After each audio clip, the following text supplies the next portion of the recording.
there was a coup underway. Like there was a military overthrow of the Egyptian government.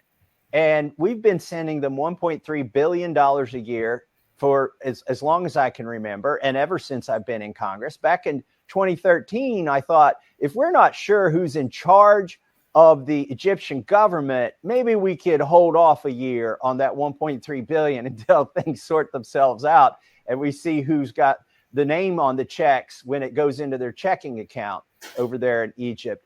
So I offered an amendment, and I had a floor staffer come to me who was in charge of like the Foreign Affairs Committee.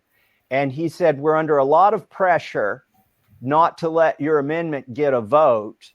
I said, well, who's pressuring you? And he said, the State Department and AIPAC. And I said, well, why don't they want to vote? And he said, well, they don't want it to look like there's any lack of support for this money going to Egypt. Like they don't want members of Congress on record. That's what they told me. And I said, well, what's the deal here? And he said, well, if you'll just allow it to pass on a voice vote, then we will let it pass. And I'm like, but there's the Democrats over there. How do you know what they're going to do if I don't demand a recorded vote? And he said, oh, well, we've already worked out a deal with the Democrats. They'll let it go by voice vote, too. Well, I was green. I had not even been here a full year. It sounded like a pretty good deal to me. Let it go by voice vote, and it's unanimous. So it passed unanimously in the House. And guess what, though? They stripped it out of the final bill, the actual spending bill. It got taken out.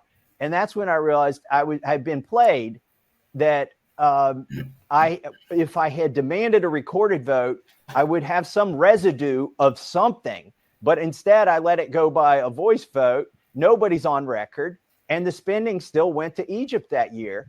And it was because AIPAC and the State Department, this is back when our GOP leadership would tell me what was actually going on. Since then, I've figured it out. But they said it was AIPAC. And they have so much influence up here on foreign aid. And you wouldn't think that AIPAC, that's the American Israel Public Affairs Committee, you wouldn't think they would want $1.3 billion going to somebody who's ostensibly not their friend in the Middle East. But they do because they're trying to bribe them into a friendship, but they're using our money for it. Is it true that AIPAC has a minder, a representative, a contact, however you want to describe this person, with nearly every member of the House of Representatives? Yes, that is my opinion. They've tried to establish some with me. Now, these aren't professional lobbyists. I don't even know that any of them are paid in any other way other than getting free trips, let's say, maybe to Israel or to Washington, D.C. But they're not paid. They're constituents. And most people think it's pretty reasonable to meet with the constituent. I do.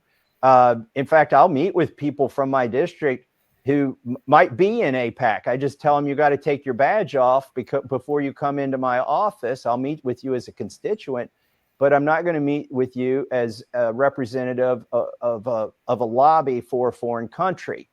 And most of them don't want to take me up on that deal when I say I'm not going to accept foreign lobbying in this office. Why is the Foreign Activities Registration Act not enforced against AIPAC? It's the biggest representative of foreign government in Washington, D.C. Well, it absolutely should be. I mean, and recently I think they've tried to convict people for not being registered lobbyists of foreign countries. Now, the first explanation you will hear somebody say is, well, everybody in AIPAC is an American citizen. But that doesn't exempt you from the Foreign Agent Registration Act. Like if you're representing a foreign country, then, there you go. It doesn't matter what country you're a citizen of. So I think people misunderstand the act, and I think they should absolutely be subjected to that. It's registration, it's transparency, and then you could know who's the person who is on the buddy system with each member of Congress. Can the President of the United States constitutionally undo legislation that Congress has enacted. I am speaking, of course, of some of the executive orders of President Trump, the end result of which I think you and I agree with, but the process, in my view, is constitutionally dubious and ultimately dangerous. How do you stand on this? Well, for the listeners, parse the judge's words carefully. He said, can they do it constitutionally, not can they do it legally? And they like to throw those different terms around here. The law might allow it, but constitutionally, you really can't. And the courts may disagree with my opinion on that. That's okay. Look, I was elected by people. I was sworn to the Constitution. I read it and I study it, and I don't have to agree with the courts. When I vote on a bill, it's my decision whether it's constitutional or not. And so we had one of these issues come up where I actually agreed with the president's policy. He wanted to build a wall, but after he had signed at least a dozen spending bills that didn't have any money for a wall in it, he decided there was an emergency. The emergency being that he signed spending bills that didn't have a wall in it. He should have vetoed those bills. So he reappropriated money that we were going to spend on the military and reappropriated that for a wall. I think that's unconstitutional. Some of it, I think, held up in court. Some of it didn't. I don't care if it held up in court. I still think it's unconstitutional. I get to be a judge of that as a member of Congress. When I vote on bills, I wish more of my colleagues would try to judge that. But more importantly, it's an erosion of the balance of power. And if you give up our power of the purse, you've basically given up the linchpin of every that underlies or supports every power that we have here in Congress, the oversight ability, everything. If you can't cut off their funding, then they'll just thumb their nose at you.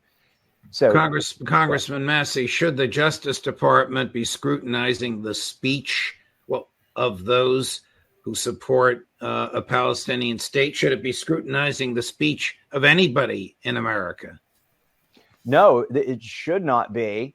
And again, I presume they're trying to use some law, hopefully, to apply that scrutiny. We've done a fairly poor job of defending the First Amendment here in Congress. There was even a bill last year that made passages of the Bible of the New Testament would have made it illegal on campuses, and because they said it would be, some of the things were anti-Semitic, and to define anti-Semitism, they used the legislation. Instead of defining it in the bill, they pointed to a website in the bill that's not even hosted in the United States that gave examples of anti-Semitism. And I've never seen such a poor piece of legislation come to the floor. In that instance, even several of my conservative colleagues who are very, pro-Israel said, I'm sorry, this is too much. We can't vote for this. We can't make it illegal. We can't make it a crime for people to say certain things.